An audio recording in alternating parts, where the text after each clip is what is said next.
Bismillahirrahmanirrahim. Assalamualaikum warahmatullahi wabarakatuh. Alhamdulillahirrabbilalamin. Asyhadu an la ilaha illallah wa asyhadu anna Muhammadan abduhu wa rasuluh. Allahumma shalli ala Muhammad wa ala alihi wa sahbihi ajmain. Amma ba'd. Rekan-rekan mahasiswa sekalian, pada pertemuan pekan ini kita akan melanjutkan masih membahas tentang penggunaan dari instrumen astronomi Islam, yaitu rubu mujayyab. Kita akan lanjutkan kembali materi di pekan sebelumnya. Kita sudah bahas tentang penggunaan rubu mujayyab sebagai kalkulator trigonometri. Maka hari ini kita akan menggunakan rubu mujayyab sebagai salah satu alat instrumen pengukuran. Ya, ini untuk observasi atau pengukuran. Ya, ini juga terdapat dalam banyak kitab penggunaan rubu mujayyab yang ditulis oleh para ulama Nusantara seperti Syekh Ahmad Khatib Al-Minangkabawi, ada Syekh Mukhtar At-Torid Al-Bogori, kemudian ada Kiai Maksum bin Ali Jombang, dan para ulama lainnya. Jadi banyak menuliskan penggunaan rubu mujayyab sebagai alat ukur. Yang pertama adalah menentukan kedalaman sebuah sumur yang menggunakan rubu mujayyab. Ini ilustrasi gambaran sumurnya. Nah, ini rubu mujayyab. Ini sumur dengan lebar sumurnya adalah X sumur. Kemudian di sini kedalamannya sampai ke permukaan air maksudnya. Yang ada di dalam sumur ini kita sebut saja Y sumur. Misalnya dari data pengukuran, ketika rubu ini digunakan untuk melihat dasar sumur, diperoleh sudut qaus al-irtifa ini sebesar 60 derajat. Qaus itu busur ya, derajat busurnya. Kemudian lebar sumurnya ini dihitung menggunakan meteran biasa, misalnya 2 meter. Maka dari data tersebut kita bisa menentukan berapa kedalaman sumur.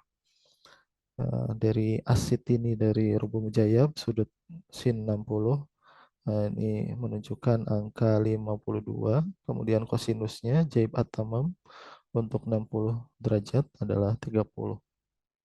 Sehingga nilai tangen sudutnya itu adalah 52 dibagi 30, yaitu 1,73333. Kemudian R di sini adalah 60. R-nya di sini maksudnya adalah seksagesimalnya. Hasil ini sedikit berbeda dari kalkulator ya. Nah, ini tapi 1,7-nya sama. 1,73, dua angka di belakang komanya sama. 1,73 juga.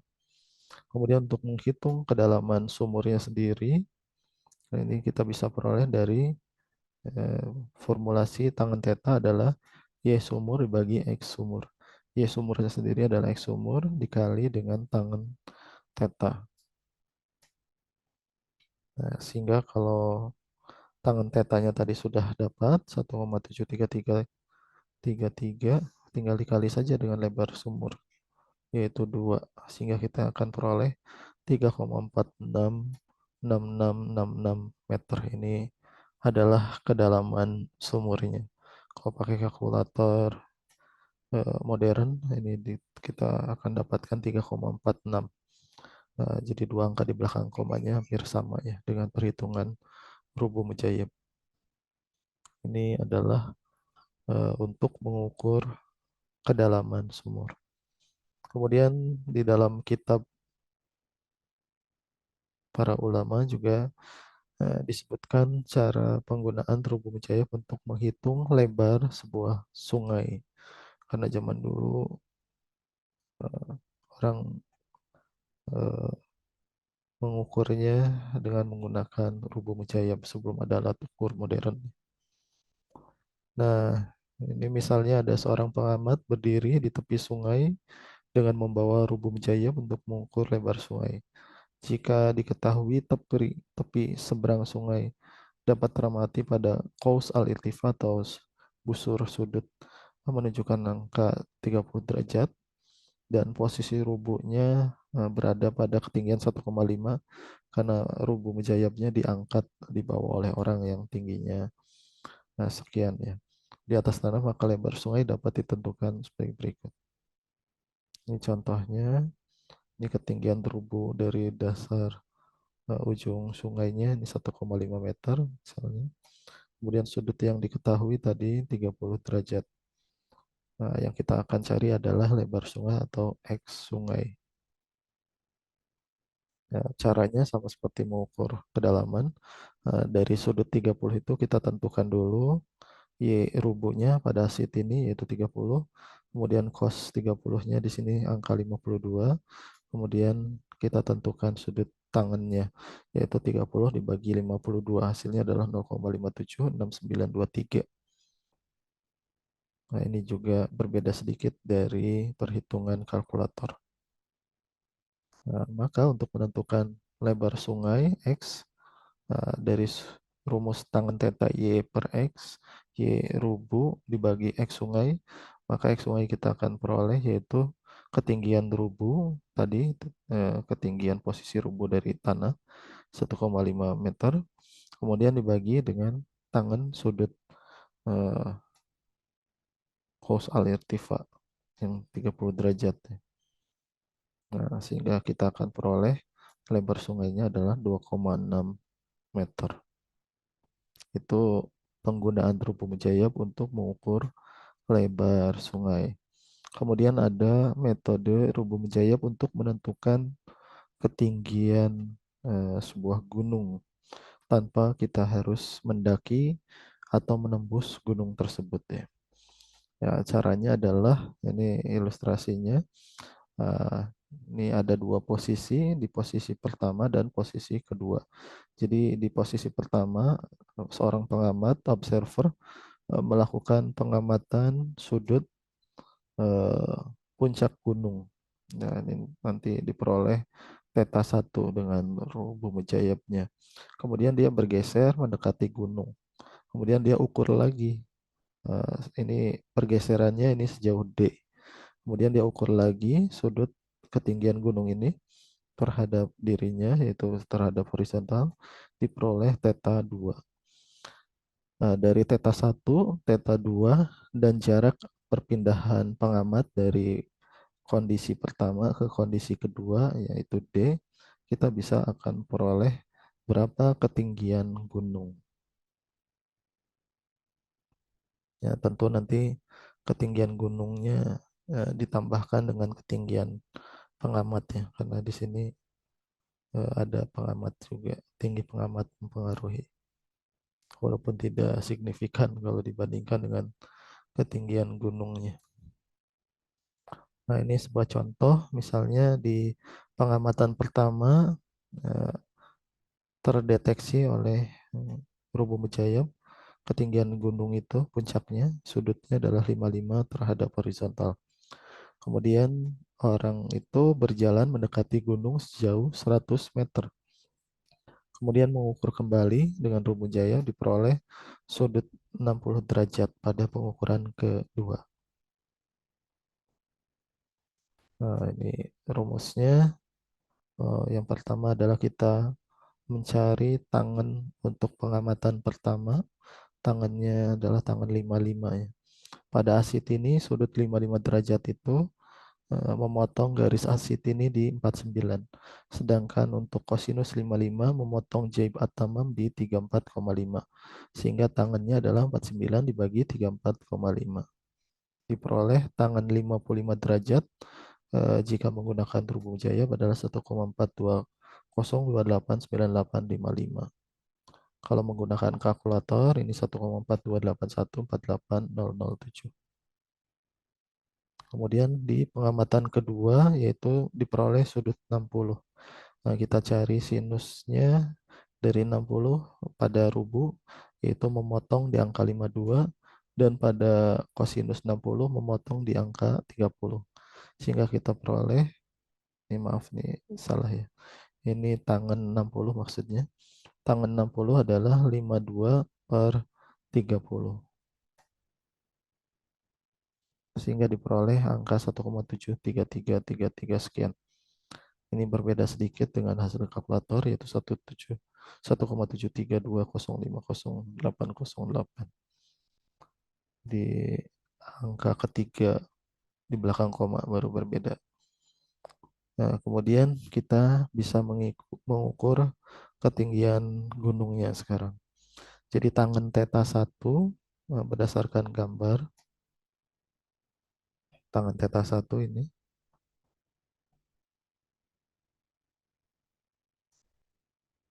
yaitu adalah Y dibagi D plus X. Yani Y-nya adalah dari puncak gunung ke ini ya ke uh, yang sejajar dengan ketinggian gunung yang sejajar dengan tinggi pengamat. Ini Y maksudnya di sini tidak tergambar. Ini tinggi gunung adalah Y ditambah tinggi orang. Maka di sini di tangen theta 1 Y dibagi D plus X. Sehingga Y-nya kita akan peroleh D plus X dikali tangen theta 1. Kemudian untuk sudut kedua, tangen theta 2 adalah Y per X saja.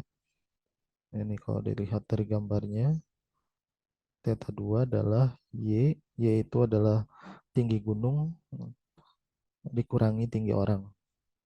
Itu Y. Nah, kemudian dibagi X itu dapat tangen theta 2. Ini tangen theta 2. Sehingga Y sama dengan X tangen theta 2. Atau X sama dengan Y dibagi tangen theta 2. Dari persamaan 7172 di sini, yaitu Y pertama adalah rumusnya D plus X tangen theta 1. Y keduanya adalah X tangen theta 2. Kita samakan.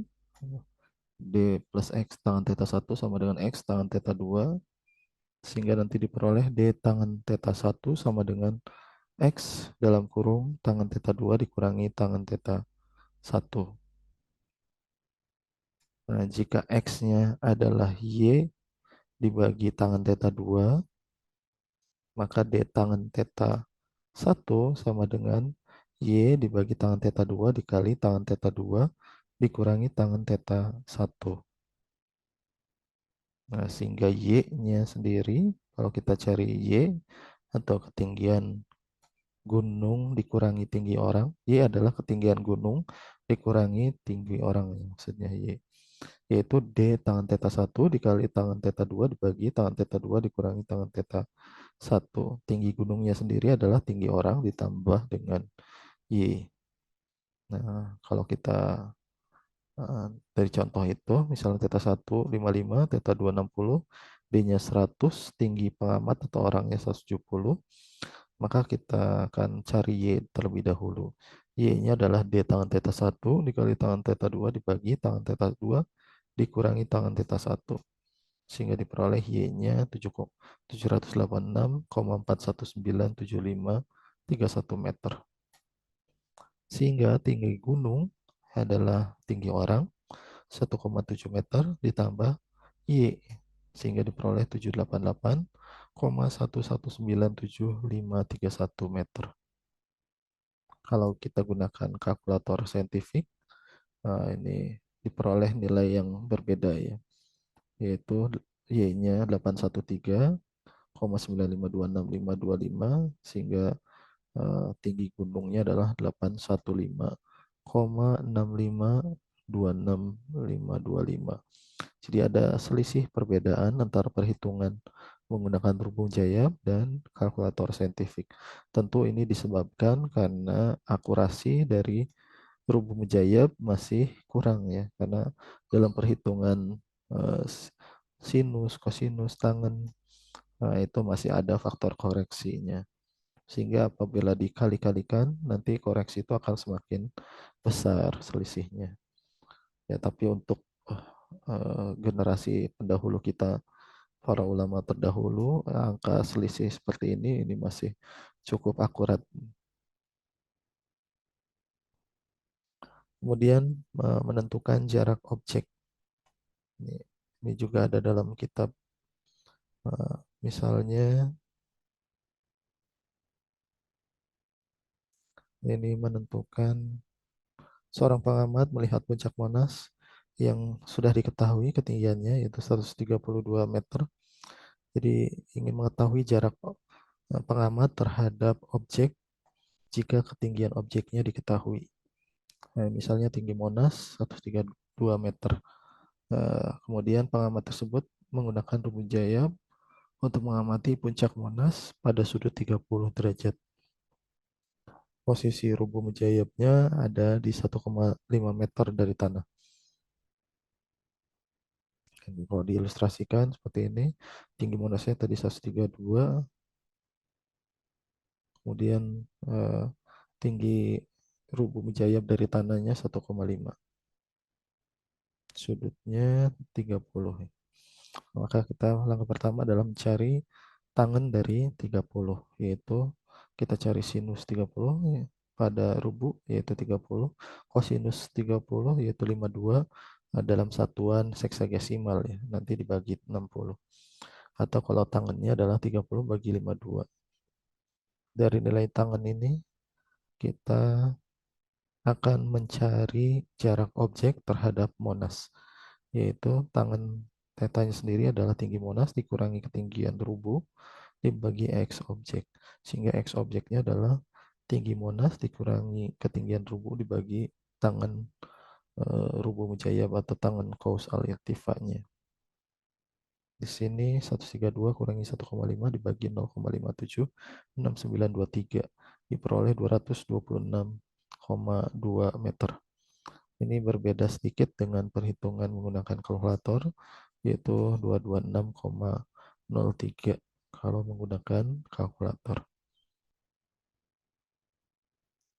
Nah, demikian metode pengukuran menggunakan instrumen ilmu falak klasik atau astronomi klasik dengan menggunakan rubu mujayyab berdasarkan kitab-kitab dari para ulama terdahulu. Nanti akan dibahas kembali pada kesempatan yang lain mengenai kitab-kitabnya.